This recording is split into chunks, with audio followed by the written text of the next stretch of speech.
it's Michael Watts here, and welcome to a very special edition of Luthier Stories.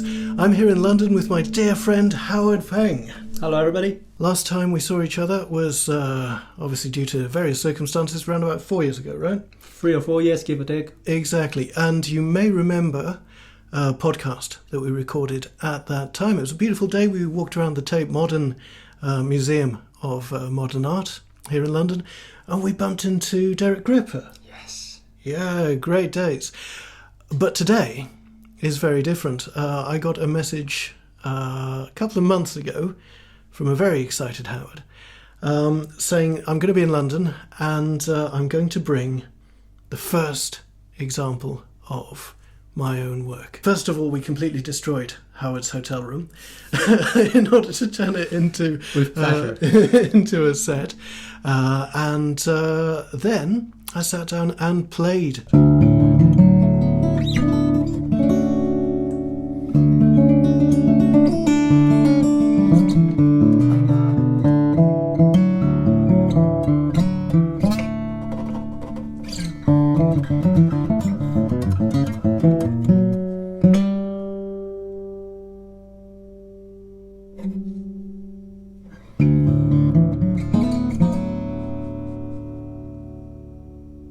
First of all, we're looking at French polish. Is it French polish all over? It's French polish all over the place. Okay, so you'll notice that I'm actually wearing my specialist French polish pyjamas, linen here, and making sure that I've got no sharp objects dangling off me.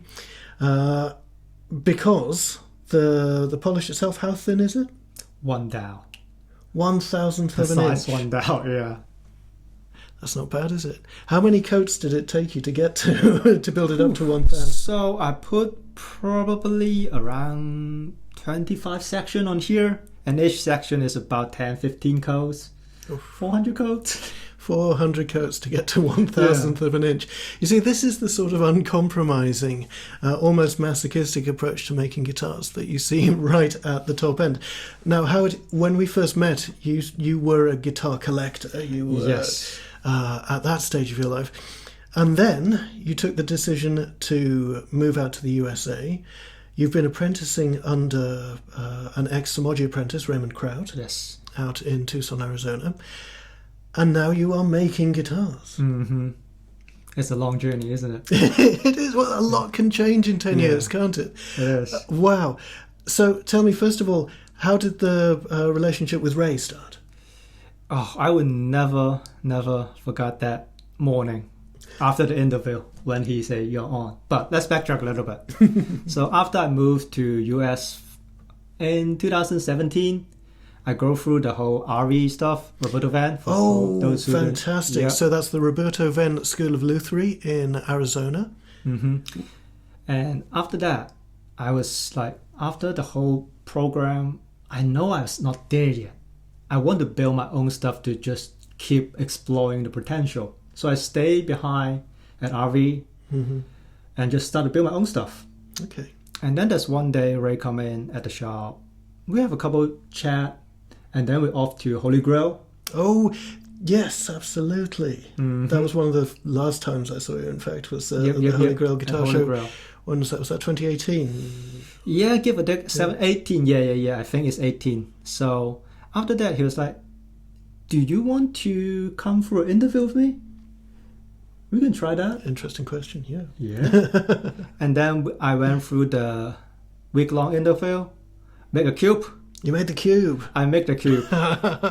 This is a test that I think Ervin started. Yes. Where if you want to, that's Ervin Somogyi, of course, where if you are interviewing as an apprentice, you have to make a perfect cube by hand, just using hand tools, and it's normally about this size. It's a random. It's a random size. It's a random size. Yeah, that's the tricky part. Like he just pieced up a couple random thing. It's an ox shape. Yeah. You have to really cut into, like, you find a way to make it into a cube. Fantastic. And was it all the same woods? No. Right. It's whatever available. It can be hard, it can be soft, it can be anything. Fantastic. Yeah. So it's a real test of woodworking skills. I remember being in Ervin's workshop and seeing a collection of various cubes that he has there. Fantastic. Now, Ray is well known for carrying on in the Somogyi style of building. And what I see in this instrument is very much something that has that lineage, that pedigree. It's a modified Dreadnought, Yes. but there are interesting things here that I've never seen on an MD before. The depth of the body and a couple of other features. Why don't you talk us through it? Okay, so this Modified Dreadnought is just exactly the same like Ervin's. But first of all, we have a sound port here, Yes. which is not that common. No, not at all. In fact, I'm fairly sure I've never played an MD with a soundboard in it before today. A sound port is a thing that it doesn't work the same way for everybody, Absolutely. but in our equation it works. And then, as a nation, I found out a Modified Dreadnought full size, especially Ervin's, some of them go to 5-inch thick. Yeah, It's quite a it's beast. a big guitar. It's a beast. And in order for me to hold it comfortably, I make it a little bit thinner. Right. Not by much. Without Mansell wedge, it's just 4 5/8 at the lower bow. So it's 1/8 thinner than the normal one. But that 1/8 really make it bearable. Yeah, it means that you don't get all that fatigue in the Exactly. shoulder and the arm. And then the rest is pretty standard. 14 fret net, Cutaway. 25 cutaway, 25 and a quarter scale length. But the nut width, I put an extra 30-second under. Yes, I felt that. That way your fingers just don't like fight with each other. And then the rest of it is pretty common. The back and side wood is just old growth Honduran rosewood in its best form for the That's song. wonderful. Yes. Absolutely wonderful. And the lid, the soundboard? Sitka spruce. Sitka. And really understated wood lately, I think. Like people don't appreciate it as it should. I think one of the main issues I've had with Sitka over the years is that it can have it can give a really metallic character to the initial transient, to the attack. However, in the context of a Somogyi style build where you've got this slightly relaxed X brace and the hybrid lattice bracing involved, what you get is not a metallic transient at all. You get this beautiful, almost pillow-like, silky kind of attack. It's really quite addictive. In fact, I heard it from Ervin that he actually prefer Sitka for his own. If he got to choose, Really? yeah. I can well believe it. I can well believe it. So, Sitka top, Honduran back and sides. The neck, it looked like it was just one piece. Is that right? The neck is just one piece Honduras rosewood. No, sorry, it's Honduras mahogany. Right. Yep, and the bridge is Brazilian rosewood. Fantastic. A lot of people actually prefer the bridge to match the fingerboard. I don't. I like the look of a classical guitar. It's Right, yeah. always ebony fingerboard, but rosewood bridge. And also for sonic purpose, I like a lighter bridge. Yeah, absolutely. Me too. Yeah. Me too. And under the bridge plate, are you using some sort of... Yep, laminate. Right. Yep. It's just Brazilian rosewood and maple laminate together. Well, that makes perfect sense. And in terms of little bits of maple... Little bit of maple. Now, regular viewers of my channel will have seen instruments with sculpted bridges and nuts to them. Now, the bridge here is beautifully sculpted, as you'd expect from someone following in this sort of lineage. The nut, well, we've got something different going on there, haven't we? Yes, I go through the trouble to miter and veneer a bone nut. I mean, okay. I don't know why I torture myself, but It's an extraordinary piece of work. And this is a beautiful detail. It's using materials that you can't really make a mistake with either. They're massively unforgiving. And you've done a beautiful job. thank you. Aside from that, we've got the typical white coach line along the ebony fingerboard. Very, very elegant, very understated. And then we see some really beautiful cubist ideas. Obviously, a lot of this came originally from Michihiro Matsuda and other luthiers like Michi. And then we've got some scalpel work mixed in with that, which is, it's beautifully executed. It really is. And this is all done by hand, isn't it? Yes. I mean, one slip of a scalpel, you start from the beginning. Yeah, I can believe it. Yeah. And then we've got something really interesting coming up to the headstock. It's something that I've never seen before, and I really like it. It's a spruce headstock veneer. Now, one of the things that this allows is it ties in the visual aspect of the soundboard and the headstock. It ties in the same ideas of the cubist inlays and then the scalpel work. But what I really love about this is that I know that in years to come, it's going to age and change colour. At the same pace. At the same pace as the soundboard itself, so it's going to go that rich, beautiful golden. I've never seen this before. I think it's very creative, very beautiful, and it shows a real level of appreciation and respect for the materials. So congratulations there, Howard. It's gorgeous. Thank you. It's a lot coming from you. Yeah, I mean, I can't imagine it was the easiest thing to do. Oh no, when you make it, you look at it for too long, you stare at it the wrong way, you'll get a ding. Yeah, it's a lot of back and forth. It's like, there's a little scratch there, I should sand it more. Especially when those notches you see on a Somogyi S guitar, they're pretty difficult to carve in on a soft piece of wood. Of course. The tear out is terrible. Yeah. Yeah. And to keep it that sharp as well. Yeah. And not only that, because you've got the spruce on the one side, and then you've got what looks like a burl on the other side. Lacewood, right, okay. So you've got, and an ebony, a bit of ebonized purfling as well there. So you've essentially got 3 different thicknesses of wood to go through. Yeah. And they will be uneven if you don't do it right. Exactly, with one chisel.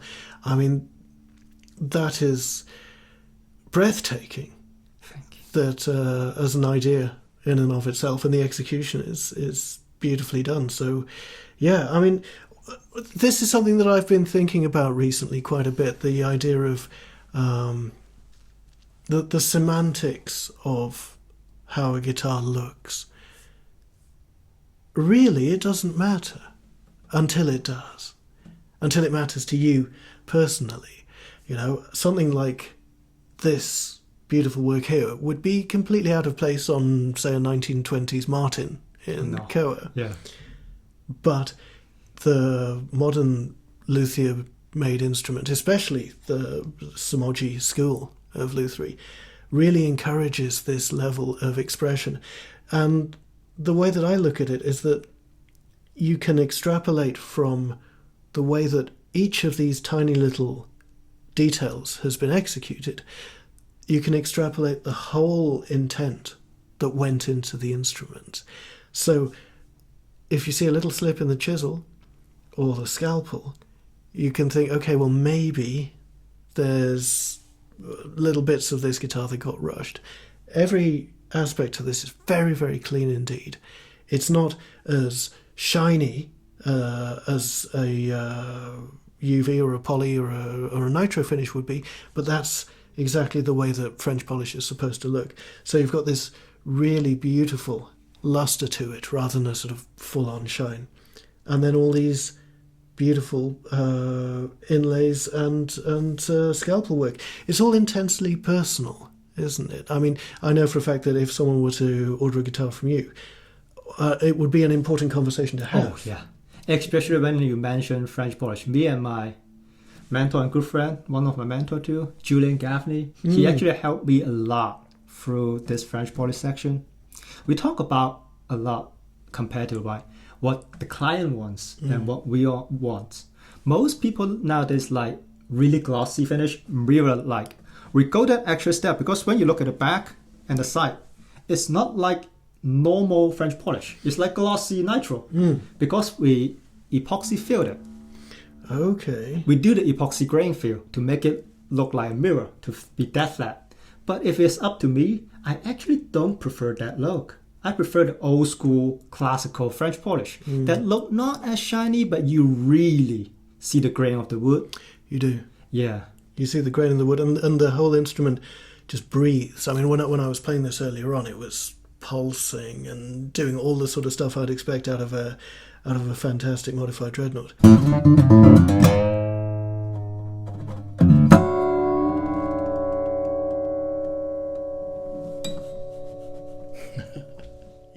And of course, you come from the collectors side of things first. So you own instruments by Julian Gaffney and others. Who else? Ervin's, Ray's, everybody. You name it, I had it here. Okay. I'm grateful in that way that I know what a good guitar should be. And that, like, every day when I go home, when I look at those pieces, that is my goal at some point. Right. I'm just like every morning when I have a bad day, I look at those guitar and I can't imagine those people have less trouble than I do at some point. But they somehow make it work. They somehow make it work. Absolutely right. And that is the thing that get me through a bad day. You just look at how those people do their job well. Yeah. And what's next for you, Howard? At this point, my build is still heavily influenced by my mentor, Ray. I have that ideal sound in my brain, the 05 to 07 Somogyi S sound. I know it very well. That is a really iconic Somogyi sound. And I'm just constantly trying to get close to that point and then put in some of my own. Like, everybody's listen to a sound differently. Yeah. And I just want to put a little bit of my stuff into that sound. But that will be my general direction. The 05 to 07 Somogyi S sound. Beautiful. Well, from what I've played today, you were well on the way. I mean, it was. We've been friends for a decade. Yes. And so I've been rooting for you. Thank you. I have the best fans. And I was excited to play this instrument. And I, when you've got mentors like that and you're a part of the community, I had no doubts that it was going to be a good instrument. This is even more special than I thought it would be. So congratulations. Thank you so really much. look forward to seeing how things develop. Yes. And thank you for flying all the way to London to have me play it. Yes, you are the first one to play it. This is 5 days old. And you are the first one to really play it. That's an absolute privilege. Thank you, my friend. I do appreciate it. Thank you. And thank you for watching. This has been another episode of Luthier Stories. I'll see you next time. Until then, stay tuned.